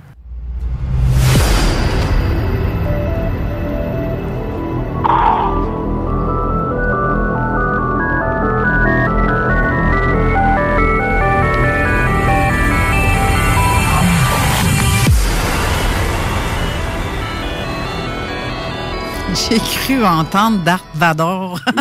Très bien. Bonjour Gilles Thomas, ça va bien? Bonjour Carole, comment vas-tu? Ça va très bien, et toi-même? Très bien, très bien. Il y a une étude géo-ufologique sur laquelle tu étudies, je dis bien étudier parce que tu pèses souvent sur ce mot à chaque fois que tu m'en parles. Je vais te laisser en parler un petit peu à nos auditeurs parce que je trouve ça intéressant, puisque moi aussi, de mon côté, j'ai fait un peu ce genre de recherche-là et je ne suis pas la seule non plus à avoir un intérêt à voir avec les failles et l'apparition d'OVNI. C'est assez... Est-ce que tu peux m'en parler un petit peu, Gilles? Oui, effectivement. Alors, c'est bien que tu dises études parce que, bon, c'est vrai qu'il y en a souvent qui pensent que je suis théoricien en OVNI et failles. Sauf que c'est pas une théorie OVNI et failles, c'est une étude. Et puis ça fait partie d'une étude globale, hein. Il n'y a pas que les failles. Donc alors l'étude géo-ufologique, ça consiste en fait à... il y a un constat en ufologie française, et je pense que européenne et peut-être mondiale aussi, ouais. C'est que lorsqu'un cas est enquêté, généralement, voilà, votre cas est inexpliqué, hop, il est rangé dans une base de données, et puis il prend la poussière, le cas en fait. Okay. Il sert à rien en fait, si on regarde un peu. Et en fait, l'étude géo-ufologique, c'est de faire parler les cas, de reprendre les cas qui sont inexpliqués et déjà, je prends les cas qui sont géolocalisés, hein, parce que si il y a un cas, par exemple, où le témoin il dit voilà, j'ai observé un OVNI là, c'est où là? Et c'est au nord, au sud, à l'ouest, à l'est. Et c'est vrai qu'il y en a pas mal de témoins des fois qui m'envoient des témoignages où ils savent même pas où c'est le nord ou c'est le sud. Je donne un exemple pour les Québécois. J'ai Google Earth d'ouvert hein, quand même. Oui. Si jamais il y a, voilà, je donne l'exemple, c'est un témoin qui est à Lévis et qui voit un OVNI et qui dit voilà, j'ai vu un OVNI là. Il est où l'OVNI? Il est à Québec ou à Saint-Lambert de Lauzon? Ouais, c'est ça. Ils arrivent à situer les gens de Lévis, voilà. C'est ça. Donc c'est un exemple. OK. Je prends les cas enquêtés parce que les cas qui ne sont pas enquêtés, si c'est une méprise avec ISS, je vois pas pourquoi ça a un lien avec ISS et l'étude GeoUFO. Mais OK, l'ISS. ISS, tu viens de dire? La Station Spatiale Internationale, je parle des méprises. OK, c'est ça, c'est pour ça que je voulais te faire répéter pour être certaine qu'on parlait de la même chose. C'est ça. Donc, je prends les cas qui sont enquêtés et en gros, j'ai fait une base de données qui rassemble 2753 cas d'observation de vie en France. Oh, c'est énorme. Depuis la Renaissance. Bon, là, c'est des cas qui sont mis parce qu'ils sont dans l'histoire, mais le cas que j'ai remonté le plus loin, c'est pour ça que c'est en lien aussi avec la chaîne ODH. Oui, toi aussi, tu me tannes avec le H, n'est-ce pas? OVNI dans l'histoire, c'est 952 après Jésus-Christ. Et figurez-vous qui s'est déroulé dans la ville de l'invité de tout à l'heure, Rick Zurcher, à Nice. Ah oui? Mais à Nice, il y a des cas historiques. Il y en a en 1444, en 1608, mais c'est pas de la conférence. De la conférence, de l'intervention, pardon. OK. C'est l'habitude, ça, en conférence. Tu fais aussi un lien aussi avec les failles. Oui, alors, oui, donc là, oui, c'est ça, tout à fait. J'essaie d'amener les failles, mais il n'y a pas que les failles. Il y a, en fait, l'étude géoufologique, quand je rentre un cas, je regarde, j'ai les cartes géologiques à côté, d'ouvertes, et je regarde quel type de roche il y a, quelle est la datation de la roche, y a-t-il un cours d'eau pas loin, y a-t-il une zone militaire, une zone industrielle, une zone de production d'énergie, quelle est la démographie du secteur, parce que je m'intéresse dans ces épisodes ou ces études, parce qu'après c'est décliné en épisodes sur DHTV, il y a aussi l'épisode sur y a-t-il plus d'observations en zone urbaine, en zone périurbaine, en zone rurale. Donc ça couvre un peu de tout. Et aussi la géologie, quel type de roche, mais ça concerne surtout les rencontres rapprochées du deuxième type et du troisième type. Okay. C'est-à-dire les atterrissages ou quand il y a présence d'entités, sur quel type de roche il y a des atterrissages et pourquoi. Parce que ça amène énormément de questions, ces études géo-UFO. Bien, justement, puis étant donné que dans le cours, le territoire où il y aurait des failles, il y a beaucoup de gaz aussi qui s'échappent du sol. Et les gens vont peut-être en faire une méprise parce que, dans un sens, ça peut être seulement qu'une boule de gaz qui voit apparaître. Dans certains cas, je dis, là. Je dis pas tout le temps. Même au-dessus, comme on voit des fois au-dessus des marais, des gaz de marais, ça ressemble un peu à ça, en fait, ce que la Terre dégage, si je me trompe pas. Suis-je dans le champ ou pas? Oui, tout à fait. Ça, c'est les lueurs géologiques ou les lueurs sismiques. Les lueurs sismiques, en fait, pourquoi sismiques? En fait, c'est des phénomènes. Il y a aussi des phénomènes, il y a des bruits aussi. Des fois, ils ont l'impression qu'il y a des rames de métro ou des trains souterrains. Okay. Et, en fait, ça, ce sont les phénomènes sismiques, mais c'est lié à... C'est avant, pendant ou après un micro-séisme ou un séisme. Okay. Mais ça, on va dire que c'est expliqué, on va dire, par la science. Après, il y a les lueurs géologiques, ça, c'est différent. Ça, parce qu'en fait, beaucoup de personnes s'imaginent que toutes les failles sont actives, alors qu'il y a beaucoup de failles qui sont inactives. Et il n'y a pas que des grandes failles. C'est pour ça que les précédentes études concernant OVNI-failles, les ufologues s'étaient beaucoup intéressés qu'aux sites, aux endroits où il y a des grandes failles. Comme par exemple la faille de décrochement ou la faille sud-armoricaine qui va de la baie des Trépassés en Bretagne à Saint-Mexin à l'école du côté de Niort, qui est une très très grande faille. Et en fait, cette étude se base que sur les grandes. Mais il y a des petites cassures géologiques aussi. Et en fait, c'est pour ça que c'est un travail qui est long. Et c'est pour ça que c'est depuis septembre 2010 que j'y suis dessus. OK. OK, ça fait un bout, là. Même quand j'ai réalisé la carte avec les 2753 cas, la carte, à force de la faire, j'en rêvais même la nuit. Oui, je vois le genre. Oh, que je vois le genre. Parce que c'est très, tu sais, on voit toutes les picots de couleur des pins que tu mets pour dire tel cas, tel cas, tel cas. Tu vois que c'est tellement tous, souvent près des failles, en fait, qu'il y a eu des apparitions. Mais il y a pas que les failles, hein, parce qu'en fait, quand tu fais l'étude GeoUFO, il faut regarder tout ce qu'il y a dans l'environnement et pas que les failles. Okay. Parce que c'est vrai qu'il faut pas faire une fixation aussi sur quelque chose qu'il y a dans l'environnement. Il y a autre chose, il y a les roches. Et c'est intéressant de voir les roches, les mines aussi, les mines de fer, les mines de bauxite. Et d'ailleurs, si tu m'autorises, je vais te faire part d'un cas qui s'est déroulé dans mon département. Bien sûr. Alors ce cas, dans le département des Pyrénées-Orientales, s'est déroulé le 18 juin 1974. Ça s'est déroulé sur le lieu qui s'appelle Ria Sira, voilà. OK. C'est un petit village, mais dans les bases de données, il est identifié comme étant Villefranche de Conflans. On va dire que le lieu étant entre les deux communes, Villefranche de Conflans et Ria Sira. OK.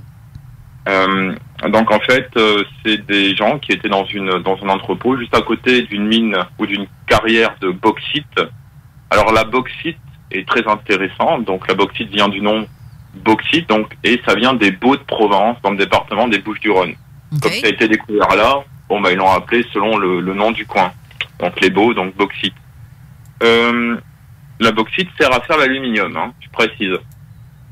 OK. Ça peut aider.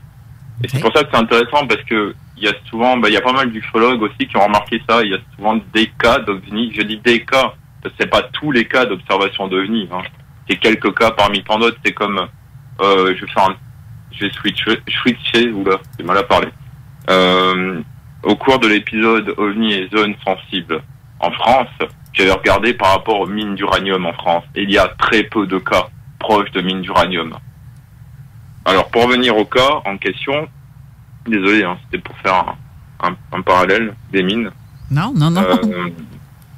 Donc, les témoins, ils ont entendu du bruit comme s'il y avait des enfants dehors, et puis ils ont observé une espèce d'engin en forme d'arche lumineuse. Ah oui? Et là, ils ont pris peur, et ils croyaient que c'était des voleurs au début. Même, avec une arche lumineuse, pourquoi pas, Ben oui.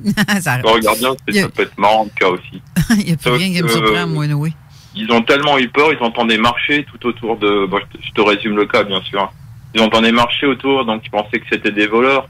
Et puis ils ont eu un missing time, c'est-à-dire qu'ils se sont tous endormis. Et ils n'ont pas remarqué qu'ils s'étaient endormis. C'est quand il y a eu la relève qui venait reprendre donc pour travailler dans cet entrepôt le lendemain. Ils ont découvert pratiquement tous en train de dormir. Et en fait, ça s'est arrêté là. Sauf que ce cas est intéressant parce qu'il y a eu des traces sur le sol.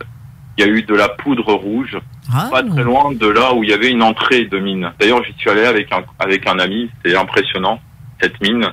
Et alors, pourquoi ce cas est intéressant? Parce que c'est une RR6, enfin c'est une RR2, mais qui par la suite s'est transformée en RR6. Donc les RR6, donc rencontre rapprochée du 6e type, c'est blessure ou mort causée directement ou indirectement par la présence d'un OVNI ou d'une entité. Oui. Et je dis que c'est une RR6 indirecte parce que l'un des témoins a eu de très gros problèmes de santé par la suite. OK. Mais on ne sait pas si c'est vraiment lié au cas. Donc c'est indirect. Oui, c'est ça. Ça peut être suite à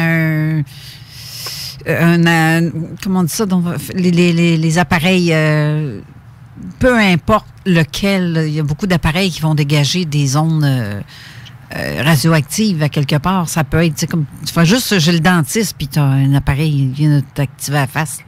C'est juste pour donner une idée, là. Mais il y en a qui sont ultra sensibles à ça. Ils peuvent dégager aussi une maladie, comme ça peut être justement un cas de RR6, comme tu parles. Voilà. Ce cas est bien parce que c'est vraiment juste à côté d'une mine de bauxite ou carrière. C'est vraiment ça. Pas loin en termes de distance parce que ça aussi, concernant l'étude OVNI-FAI, c'est pour ça que les études précédentes étaient un peu erronées parce que les ufologues ont tendance à trop généraliser. C'est-à-dire, tiens, il y a eu un OVNI là, il y a une faille, c'est lié. Oui, mais l'OVNI, il a combien de distance de la faille? Ouais. Tu sais, ça peut être relié. Ça veut pas dire que c'est sûr que c'est ça. Parce qu'en fait, tout est théorie à date. On travaille, on fait une étude là-dessus, comme tu dis. C'est ça. C'est pour ça que dans l'étude faille, je prends sur une distance comprise entre 0 et 500 mètres d'une faille. Mm-hmm. Et encore, je pense que c'est trop large, même, des fois. Je pense qu'Alain a une question à te poser. Oui, Gilles. Quand tu fais tes études comme ça, avec les failles, ci, ça, est-ce que tu prends en considération la position des astrologies, des étoiles? Astronomie. Astronomie. Parce que j'ai un école. Tu as posé tout à l'heure à Eric. Pardon? C'est une question que tu aurais dû poser à Eric. Non, parce que j'écoute une émission, là, puis bien souvent dans l'émission, ça s'appelle Nos ancêtres, les extraterrestres. Et puis, bien souvent, quand ils font des recherches sur des sites, bien souvent, ils font réflexion, un lien justement avec des étoiles. Quelle position les étoiles avaient dans ce moment-là, ça fait de même. Mais c'est ça que je te demandais, voir si, quand tu fais tes enquêtes, est-ce que tu vas chercher la carte étoile de ce temps-là, la date-là? De toute façon, c'est ce qu'il faut, hein. Comme toute enquête, il faut regarder déjà Stellarium à l'heure actuelle. Et ce qui est bien avec Stellarium, c'est qu'on peut remonter dans le temps à l'heure actuelle. Donc, on peut regarder quel était l'état du ciel. Ouais. Par exemple, le 18 juin 1974 ou en 1954. Ouais. Mais Eric, qui m'avait parlé de ça, effectivement, je regarde. Mais c'est vrai qu'en ce moment, je regarde surtout ce qu'il y a au sol, encore. Et après, parce que l'étude géoufologique, finalement, au début, quand j'ai commencé, je me disais, ça va être rapide. Non, c'est pas rapide. non. Parce que là, je vais faire un petit parallèle, et comme ça, je vais la citer. Pamela de Zone Anormale, que tu connais, a bien apprécié l'épisode Climato-OVNI, qui est sur ODH. Donc là, c'est OVNI et climatologie. Quelles sont les conditions climatiques au cours d'observation? Est-ce qu'il y a plus d'observations quand il neige, qu'il pleut? Quel est le taux d'humidité, etc. Oui, c'est vrai. Cet épisode, il aurait dû en avoir qu'un seul. Sauf que l'épisode a emmené d'autres questions. Et c'est pour ça qu'il va y avoir une suite. Ben oui, parce que t'as remarqué aussi que la plupart des gens qui vont être dans le temps d'un orage, des fois, tu vois que les nuages sont tellement épais, mais que les éclairs semblent douteuses derrière ça. Et la plupart disent avoir vu un engin sortir d'un nuage et retourner dans le nuage. Tu sais, c'est à douter. Est-ce que c'est drôle que dans les mauvaises températures, où il y a aussi des coupures de courant, mais la plupart des engins OVNI qui sont observés, à date, là, j'en ai remarqué plusieurs des cas comme ça, parce que la température, soit c'était venteux, mouillé, mouillé à verse, là, vraiment, des nuages. Il y avait un taux d'humidité assez... à Esdalen, en Norvège, ils avaient remarqué que le taux d'humidité, il y avait une certaine dose d'humidité dans le ciel quand il y avait des observations de phénomènes lumineux. Mais bon, le phénomène d'Esdalen, c'est différent. Ça peut être... c'est OVNI, puisqu'ils ne savent pas ce que c'est non identifié. Et ils incluent ça dans un phénomène, parmi le phénomène. OK. Oui, c'est ça. Ça fait quand même... En tout cas, je pense que tu poses les bonnes questions et tu fais les bonnes études, justement, parce que ça... Mais attends, excuse-moi de t'interrompre, je suis désolé. Bon, je vais pas faire comme Rémi. Hein. Rémi bonjour Rémi. Je salue Rémi Fauchereau en passant. Oui, comme ça, il sera content, parce que sinon, il va pas être content. J'aime bien Rémi, moi. Oui, c'est vrai. Rémi, figure-toi que son département est devenu petit à petit comme un laboratoire de l'étude géoufologique. Parce que dans son département, il a des cas vraiment fantastiques, comme l'affaire de l'INSEC, cette rencontre rapprochée du troisième type, qui ressemble d'ailleurs à l'affaire de Cussac, et qui s'est déroulée sur un sol qui date. D'ailleurs, c'est une des constatations que j'avais faites au cours de la première phase de l'étude géoufo, donc de la saison 6 des reportages de DFTV, c'est que les RR2, les RR3 étaient surtout sur des sols qui datent du Jurassique oxfordien, autant dire du Mésozoïque. Il y avait, après, en seconde position, c'était les Crétacés, et après le Trias. Et oui, on part très loin, on part loin dans la géologie. Et en fait, le cas de l'INSEC, c'est un sol qui est en bleu sur les cartes, donc du Jurassique. Faire les cartes géologiques en France, parce que les autres pays, ça change les couleurs, j'ai remarqué. Mais bon, cette étude globale de la des datations de roches, ça devrait être fait dans le monde, parce que là, c'est que française. Et il n'y a pas les mêmes proportions de roches en France qu'en Italie, qu'au Québec, par exemple. C'est intéressant que d'autres s'y mettent, mais c'est long à faire ces études géo-info. Et pour en venir à Lyon, au département de Rémi Fauchereau, donc le cas de l'INSEC, le cas de RR3, c'était des enfants qui avaient vu ça, ils étaient en colonie de vacances. Cet endroit, il est intéressant, hein. Vous pourriez être allé 2 fois d'ailleurs avec Rémi.